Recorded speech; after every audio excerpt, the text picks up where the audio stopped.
All right, looks like we're live. Hey, everyone. Thanks for those of you who will be joining our conversation today. Well, I'm going to start. Welcome to the Impact Talks podcast from Cimarama.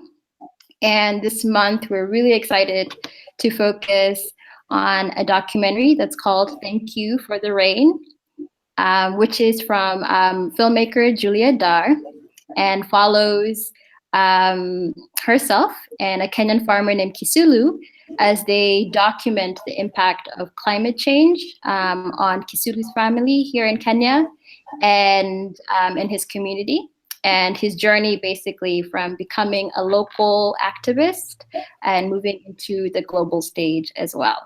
So I'm very excited to be joined today with both the filmmaker and a great group of activists to talk about the movie and about grassroots campaigning for climate change. So thanks, guys, for being here. I'll quickly introduce myself. My name is Paula Rogo.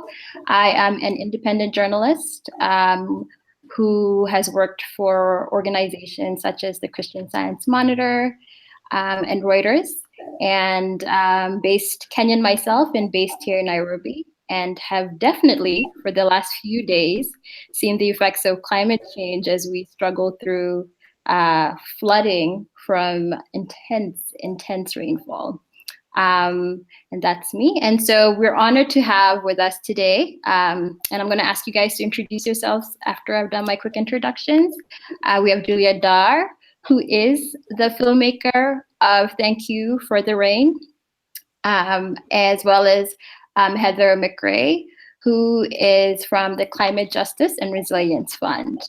And we do have one more person joining us. If she randomly jumps in the middle of the broadcast, don't be surprised. And that will be Emily Wanja, who is an impact producer who was also part of the project. Thank You for the Rain. So again, welcome. And I'm gonna quickly ask both Julia and Heather to introduce themselves before I jump into the questions. So Julia, you can start. Welcome. Very excited to talk to you today. Thank you. Thank you for having this. So excellent. So do you want to give us an introduction? Yes. Yes, I'm Julia Dahr, and I'm a Norwegian director and producer in the company Dahr Media, where we work with films that can create an impact. And I'm the director of Thank You for the Rain, a film that I made together with Kisulu, the main character in the film. And Heather?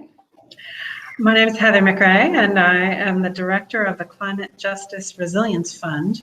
We are a grant-making initiative that provides support for grassroots organizations like Kisulu and for activists who are working to fight climate change.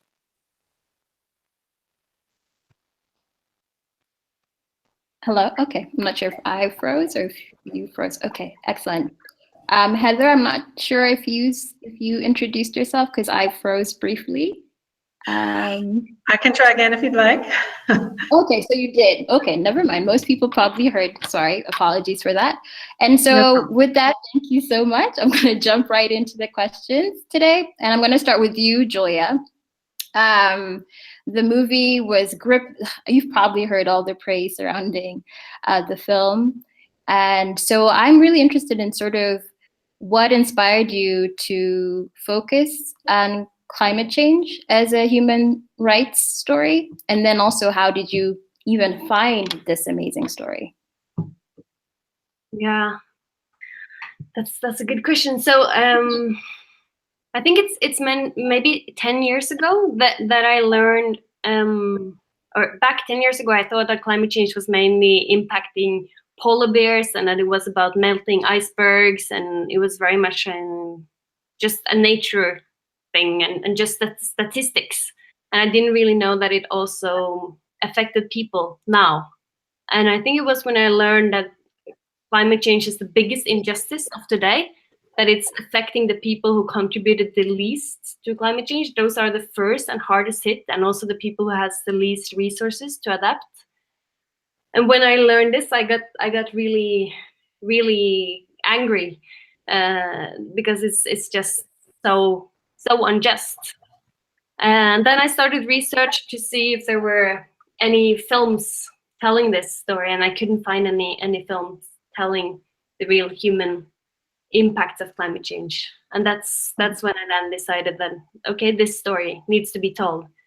And then I knew Kenya from before, so I went to Kenya searching for, because of course farmers are really feeling the impacts of climate change. And so I searched for a farmer family and teamed up with a local organization. And it was a 2-week research trip. And it was actually the last day of the research trip that I met Kisilu. And we just connected immediately with Kisilu's charisma and determination. I just felt, okay, this guy I just had to follow. And it was like he had something important on his mind that he really wanted to share. You could just feel that he wants to share his story. And that's when I asked if we could film. And he said yes, but on one condition, that he could also get the camera to also film in the process. And that's how the collaboration began. And also because it was very important for us to work and to get to film someone who's also as proactive as Kisilu, because there are so many farmers and different people doing so many things already, adapting and trying to really build climate resilient communities. And I was really impressed by seeing everything that Kisilu was pushing and doing, and with the support, of course, of his community and his amazing wife, Christina. Right. And it seemed there were even certain parts where the film could have stopped or ended. So I remember when I was about half an hour in and you said you were leaving Kenya after you'd been there for about a month, I was like, okay, I guess it's going to end here. And then, no, okay, he's coming to Norway. And then I was like, okay, he's left, he's gone back, maybe it's done. And then, oh, no, he's here, he's going to Paris. So when did you figure out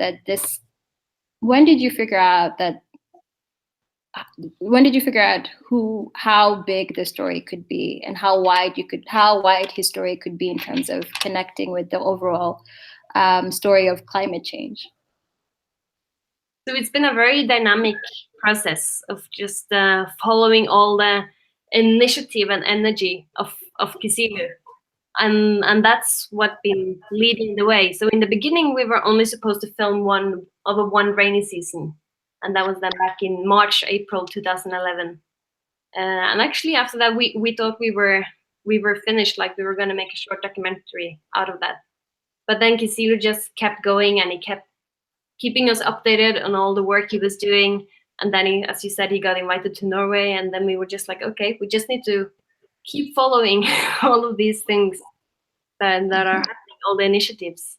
But then, of course, when Kisilu Indian was invited to go to the COP21 in Paris, then we knew, of course, then like, okay, then we're going to have this international perspective on the story as well. And that seemed like a very natural place to think that, okay, now it's towards the end of the film. But of course, we also joined Kisilu back home after he was at the COP in Paris, because it's a Kenyan story. It needed to land at home. Excellent. And Heather, how many Kisilus have you run into? Passionate community members who've seen changes in their community and who've seen the climate change effect in their communities and want to do more than what is afforded to them or be able to do? How many Kisilus have you sort of run into in your work? And did you see him in many of the other people you've met in your line of work as well? I'm really very fortunate that I have the opportunity to meet many people with that kind of passion and drive. And our fund is active not only in Kenya, but also in Tanzania and in the Bay of Bengal in Asia, coastal parts of Bangladesh and India. And then also in the Arctic, where the world is warming very quickly in the Arctic. And people living there have had to really rally and leverage a lot of creativity and energy. And it's encouraging. It's really exciting when you talk to people who have the vision and the drive to take care of this problem, to move past it, to adapt, and to rally other people. But it certainly is a big challenge as well, and there's still a hard road ahead of many of us. And the challenge in a lot of ways is in messaging, right? How do we take this really important issue that to many of us sometimes can feel very big picture or very detached from who we are, and then make it something that's really, really individual to ourselves and to our families and to our community. And I'm sure Julia was able to do that with the movie, because we saw Kisulu from basically right before, during a drought, as the rains come, and then as he sort of brings that message in. Paula, I'm afraid you froze a little bit there, but I think the story that Julia and Kisulu have told is really in some ways classic in terms of how this huge issue is humanized. We are finding that people on the ground telling their own stories, whether it's telling their neighbors or telling a global community, this is what really moves other people. And that there are these individual stories, there's family stories, there's beautiful places and changing places that really can speak for themselves. It's also important, though, that those are linked. Those stories are linked to big ideas and global values like human rights. And I think this is something that we try to do with our fund, and it's still a work in progress. You know, there's a lot of trial and error in communicating this, but finding people who have experienced it or have a solution for it or have passion around it is the heart of that communications process. Yes. And for you, Julia, I think the one point for me in seeing the film where you might have connected those dots for yourself was that one moment in Paris as we were waiting for the negotiations to go through with the climate change conference, and Sulu's frustration over nothing moving forward was so visceral, and to the point where you can hear your voice in the background saying that you didn't know what to say and you didn't know how to calm him. Can you speak a little bit about that moment for you, and just sort of give everyone some background about what that particular scene was, and why you included that scene in the movie in terms of your storytelling? So maybe first of all, the last question, why it's I think it's the most powerful scene in the film, where Kisulu really tells the global injustice of climate change, and where he really realized that he's trying to be this leader in his community, and for him a leader is like a parent, takes care of people and really listens and wants to understand. And then he goes all the way to the UN climate change conference, and in the beginning he's really enthusiastic and he feels he's getting listened to in different places. But then at one point he really feels that he's more there to be seen than to be really heard. And that was then he did not all feel in that moment that the leaders were really being parents trying to understand. And for Kisulu as well, he says when we included that scene and he saw it in an early cut of the film, said, yes, this is the most important scene. This is my favorite scene, Kisulu says about that specific section of the film, because he thinks it's so important to get it across. And that kind of divide that you can sometimes feel between the leaders and the people on the ground. So he went, but to me it was really, I was just as disappointed as Kisilu in that moment, and because we also thought at that moment that there wouldn't be any Paris deal at all. Like it just felt like nothing is gonna happen, and I was really afraid also because Kisilu has, you can see throughout the whole film all this hope and motivation and all this drive that Kisilu has. And that part was the first time I ever seen Kisilu angry over 5 years when we've been working together and filming together.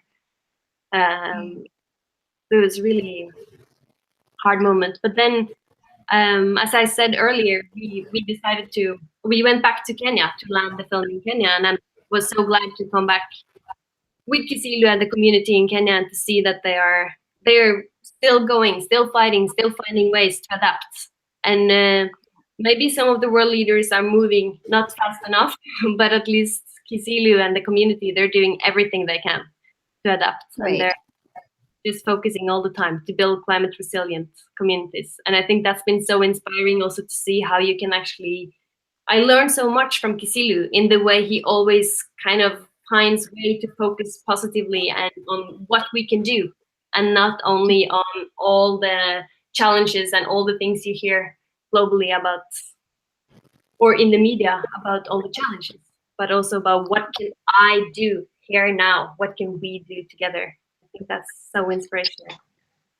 And so how does working with him through this whole process of working on the film, how did that, because you say that you really want to show the human side of climate change, and by working with Kisilu, how did it change the way you talk about climate change, Julia?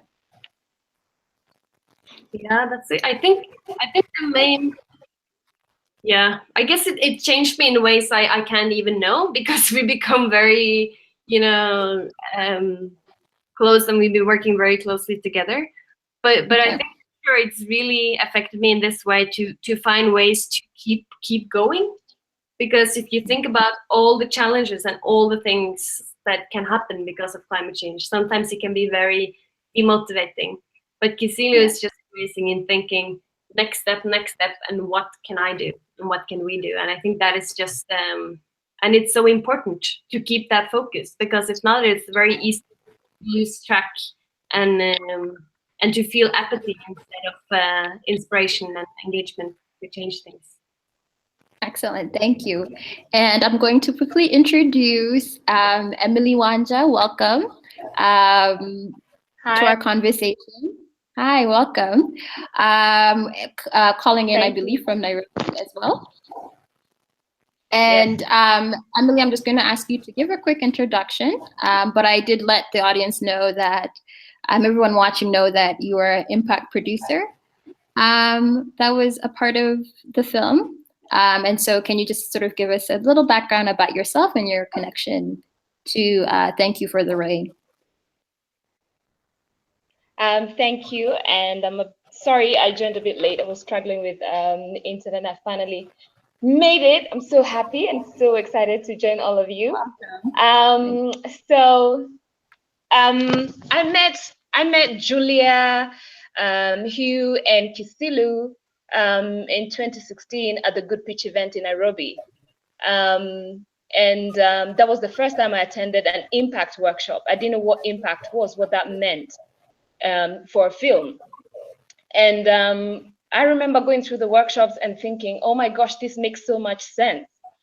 And especially this film, because the film Thank You for the Rain, because I had worked with farmers on a different program, different TV show, which was about youth and agribusiness. And I had met so many farmers across different areas in Kenya. So when I saw this film telling the story of Kisilu, who is a farmer, and climate change, there's so many unanswered questions that I had always been curious about that actually were answered. And it made sense that farmers have the struggles they were having was because of climate change.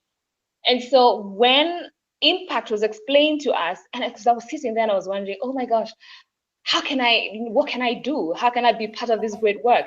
And then they mentioned impact and I was like, yes, that's where I'm gonna get in. So this is how I met the team, and this is how I joined, and I was just so happy and so glad that they allowed me to be part of their team and to contribute, in the smallest way I could, in telling this great story of Kisilu and doing really important work. Yeah. And because you'd already, it's not just a small way. All the things Wanja and Kisilu has been doing in Kenya, the film Up and Down Life, has been really Thank impressive. you.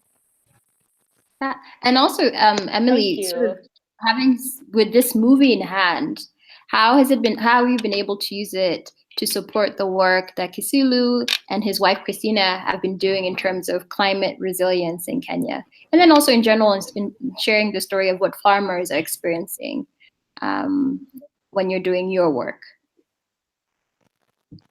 Yeah, so what happened is that when we, the film luckily was at the last stages of completion, and as soon as it premiered last year in April, it was ready to be screened.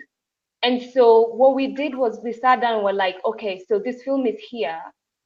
How can it most effectively be used to drive some kind of change? One, on the level of the issues it's addressing, and two, us guys are filmmakers. So how do you start tackling this topic of climate change in a very practical manner to people who are being affected by it and who are right at the front line of it? And so we had a development consultant, and she gave us insights on how sometimes they use this kind of project. And so we did a pilot, and we went to Kisilu's place. This was with a trailer, 3 minutes trailer. And we're really curious to see what would be the feedback from the community and from the farmers. And did they feel like this film would add anything to the conversations we're already having, or to their struggle, or their relationship and interactions with other stakeholders?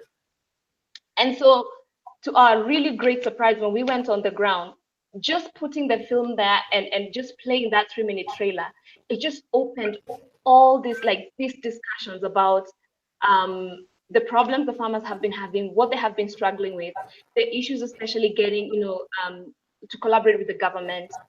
And it just opened a whole discussion. And right there, we knew we were on the right track. And we have seen the film is a tool to bring stakeholders together, to involve farmers and put them on negotiating tables with the leadership. And that way they're pushing for change on the ground for themselves. And so they feel that they're part of the conversation. Yeah. Yes, thank you. Heather, do you feel the same way? Do you feel like this film can be used similarly in your work to start conversations? Like where do you? Well, I'm afraid we lost you again, Paula, but I got to see the film in Germany last year at the climate change conference, and both Julia and Kisilu were there to present the film and answer questions from the audience. And it was really that conversation that was most inspiring to me. As much as the film itself is wonderful, it was the discussion of what it was like to screen this film in Kenya, the buzz in the audience, and the people, in the audience from Africa who were standing up and talking to each other and imagining how they could show this to their governments, and the introductions that Kisilu and Julia quickly got around the climate change talks to people who maybe wouldn't have gone to Kisilu's community necessarily, but who saw this film and could really be there in a way or that they couldn't otherwise be. And I think that that ability of film to really bring people there is really important, and really really a part of what's magical here. There's also this human dimension of climate change that we work so hard to support at our fund here. It's really captured not just by documenting the challenges of climate change or even the solutions, but the characters and the way that Kisilu and Christina and their family really come to life as people that we get to know. I think that's a critical part of what works in this film and what we need to carry forward in our work as we think about other communications and other ways of conveying this human dimension more effectively. Excellent. And I know, Julia, you've seen the film be watched in front of different audiences, whether it's actually in Kisulu's village, or to even to Nairobi, to in Paris, you know, in different parts of the world. How do people respond? How do the different people in different places respond to the film? And then what is one response that always happens, doesn't matter where you are, that you get from your audience? So I think one response that always happens is that people get very inspired by Kisilu and the community and Christina and their story, and to see how much they're able to do with so little and how determined they are to create the change. And also the way that Kisilu speaks, because Kisilu he's fighting for climate justice for his family and for his community, but it's also for him, it's about all of us also. And for people to know that this is it's a global fight, and to see what Kisilu is doing locally, and then he's urging people to also step up locally where they are. And I think this is something that then people always ask, so what can we do? What can we do where we are? That's something. But I think so I guess some of the most inspirational screenings, of course, is in Kisilu's community and among farmers and also I think what you just described also, Wanja. But I also had the privilege to travel with the film and screen it to students in different countries, and one being in Norway. And there's also this really, when the high school students and secondary school students, and they really get so inspired by Kisilu's story, and they ask, what can we do? And they see Kisilu as one of their climate heroes, and I think we need climate heroes. We really need those today, and to see that you can actually do things. It's not only the problems are there, but we can. Right. Yeah. Go ahead. Sorry. Can I build on that for a minute? That it's a piece of the magic, what Julia just described, of talking about solutions and demonstrating solutions. It's something we don't see enough of in communications about climate change, and particularly on the resilience side of climate change. The solution set is really exciting, and the energy that communities can bring to this, and the many different benefits that can come from adapting to climate change, it needs more play, and it's something that Kisilu and Julia really gave to this communications process. Right, excellent. And then also, anyone can jump in with this question, but when we move to the practical side of things, yes, we were all inspired by the movie. Yes, we love the story of Kisilu and his family and his community and his growth as well. I think was a big part of the story. But I'm sure especially Julia, you see once people finish watching it, they say, "What can we do? What is next? Where can we get involved?" How do you answer that question? What do you say to people to let them know that they can start where they are as well? And anyone can answer that question. So I can start with that, okay? So so it's a big question, because every location has different solutions, and it's both. Some solutions, some places, it's very much about adaptation and building climate resilient communities. And then you have, like in Norway, it's very much about mitigation, actually being part of stopping climate emissions. So it's different solutions in different places. But what I always say after screenings is that just look at Kisilu and follow him, like how he's organizing local communities and starting a local movement. And there's already so many different civil society networks and different civil society organizations working. They're all over in different locations to find what's your Kisilu movement in the area where you're living, and join and be part of that, because they know what needs to be done locally, and it's also, it feels meaningful, and it's often also a lot of fun. You get to connect with people and to really fight for what you believe in. So I think that's the main thing, to join the local movements and be part of it. Anyone else have if thoughts I on could that? add on to that. Yes, hi. Yeah. Yes, Emily. So it's just to add on what Julia said. It's even within Kenya, for example, when we screen the film, the effects, for example, in the local community, or say in the countryside, for example, is different from what you get from the urban audience. And what we realize is that with the urban audience, we are targeting more awareness. It's like people have heard and they know about climate change, but it hasn't really translated on how it really affects them. It hasn't hit them like how real it is. And so when they watch the story of Kisilu, it relates to, oh, my grandmother who lives up country, or my mother who lives up country. This is what they're up against. And this is just how real it can get even for them. But then when we are screening it to the communities and the farming communities, this is their reality. This is what they're living. And so it's more practical. It's more of practical solutions. If you're talking, for example, of, say, earth dams, if you're talking of irrigation projects, for example, if you're talking of drought-resistant seeds, you're talking about very practical examples and ways of adapting to climate change. So we find that the conversation varies depending on who is in the room. And of course, if you're screening it to the leaders and to other stakeholders and organization heads, then you're looking at how you can plug in, you can get the community to plug in already ongoing efforts in areas that are really, really like climate change prone.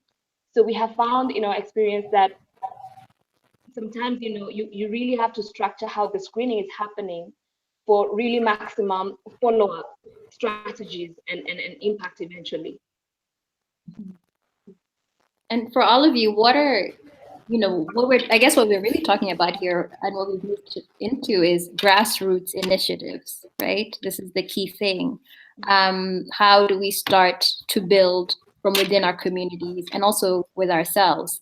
And so when working with grassroots initiatives, what are the biggest hurdles that people have to overcome, Heather, from what you've seen with your work?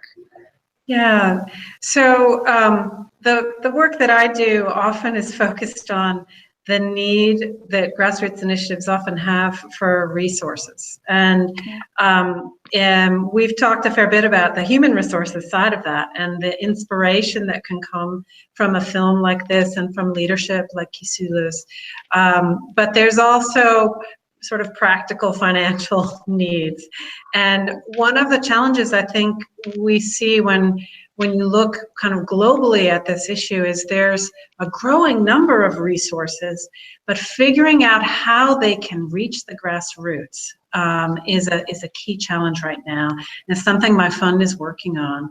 As we meet more and more of these activists, we want to figure out how they can hold the reins in terms of the funding that's flowing from the global level. And it requires, in a way, legitimacy for these grassroots activities that often they don't have. That if there's an engineer in a government office or a bureaucrat who needs forms filled out a particular way, they don't see the value necessarily in a grassroots activity. And figuring out how to make those grassroots activities visible and obviously valuable and able to access those resources that we see coming from the global level. That's I think that's a challenge that I hear about quite a lot. Excellent. And what about you, Emily? Because Heather talked about sort of connecting the bigger global to the grassroots. from your end, who is on the ground, what are some of the hurdles you're seeing with these, a lot of these initiatives? It connects directly, actually, with what Heather said, because, you know, when you get to the grassroots, then even on that level, you have like, it's like a mix of different players. So you have the community and you have the representatives. Then you have the organizations that are already, you know, having like ongoing activities and programs on climate change adaptation. And so every partner here has got, call it either a different agenda, or they have something that they want to achieve, and a different level of knowledge. So for the community representatives, for example, they know that we should get this and this from the government, but how do they lobby? How do they make sure that they get that? For the organizations, obviously, they have, you know, a budget, they have certain targets. And so they may not be able to solve all the problems at once. And so at any given point, more than ever right now, it's so important for the stakeholders, especially to start putting the communities on the table, because everything is changing so fast. And the climate change, especially in this country, is changing. Everything is just, the weather patterns are changing so fast. And so it's important for especially the women who have been involved, like they're in the shambas and in the farms every day. They have sort of learned the ways, some of the things that work just quite naturally. So if they got more support, of course, then that would help them. And of course, that support will demand certain structures to be in place.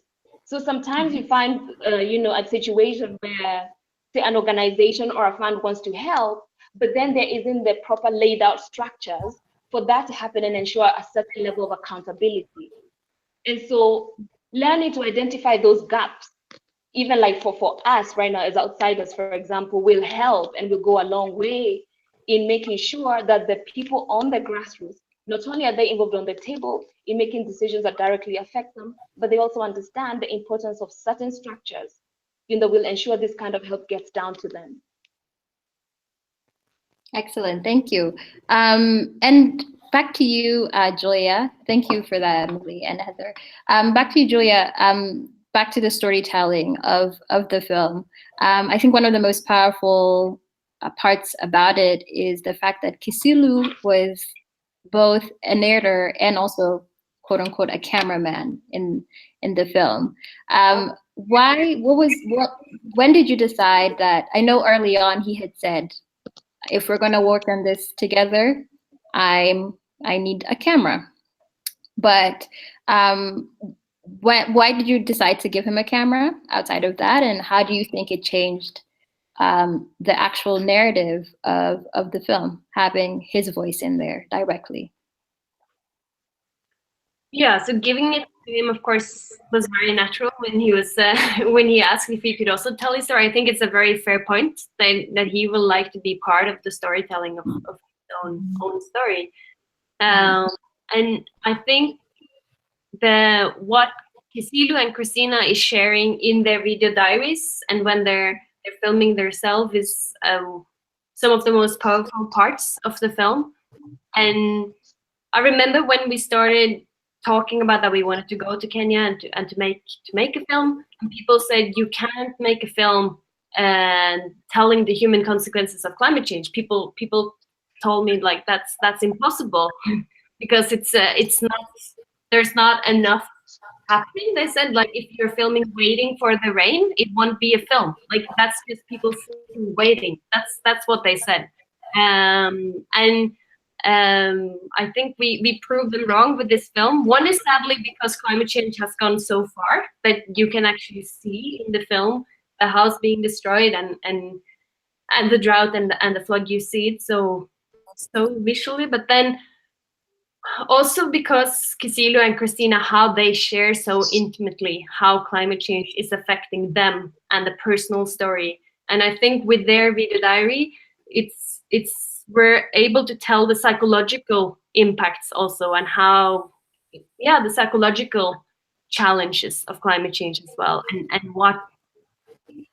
how it feels to be not knowing if you'll have enough money to send your children to school because the harvest is failing. And this is because how Kisilu and Christina is so brave in how they decided to use the camera and share so intimately from their own story. And it would have been impossible if it were not for how they decided to do it. Excellent. And so for those of us who want to know where they are at this point in time, can you tell us where Kisilu is, how he's doing, Christina as well, how their family and the whole community is doing as well at this point in time? I think maybe, Wanja, maybe you have the latest update. Yes. Yes. Emily? So as of now, as of this month, the rains have been good. Okay. When I last spoke to Kisilu, they're very happy, the whole community. They are expecting a good harvest. So that's been really good, encouraging, and great. You know, the rains have pounded like the whole country. And still, you know, this is the thing we always say, you know, like it rains, but we still don't manage to harvest the water, you know. So right now it's all good and it's happening. But the worry is that, you know, X number of months down the line, we will still be having the same problem of not having enough water because there's no dams or there's no mechanisms to harvest the water which can benefit them later. So right now it's like building a war chest, and they know that this is not going to last for very long time, but they're very happy with what's happening. So I think it's encouraging the community to see, okay, with the knowledge that they have now and so much, you know, climate change sensitization and adaptation, now more than ever, they are really like psyched towards, okay, what can we do? So the next time it rains, we save the water. So we are never ever in this position again. So that's what's happening right now. A lot of robust conversations among the community, among the stakeholders in the area, a lot of interest from certain stakeholders and the government as well on how the film especially can be used to sensitize more communities and bring closer the workings together of all the different stakeholders. So it's really going to be an interesting chapter in the second phase of impacting this film. Excellent. And Julia, back to you for a last question. What is the one thing you want people to take away from this project you've been working on for years? What is one thing you want people to take away from Thank You for the Rain? I hope that some of the determination and the engagement and drive and hope from Kisilu, that people can feel it when they see the film and that they get part of it in themselves and that they really search for ways to be part of a local movement where they are. That's what I hope. All right. Thank you so much. On that great note, we're going to wind down our conversation. All three of you, Heather, Julia, and Emily, for being involved and taking part in this really, really important conversation. If you haven't already, please try watch the film. Julia, where can most people catch the film? So if you go to thankyoufortherain.com, we update all the time on different places to see it and where it's possible to watch it on video on demand and different places. So it's not open for all countries, for all different platforms yet, but all information comes out at thankyoufortherain.com. Yes, that's a great place to stay updated. Otherwise, always remember that the work can start very small, and it can start just among yourselves, because there are a lot of people out there doing great work. And it's very, very, very easy to connect with them if you'd like. So thanks again, guys, for being involved today. It was a really, really great conversation. And we look forward to seeing the next steps and where you guys go with the work that you're doing. So thank you. Thank you. Thank you.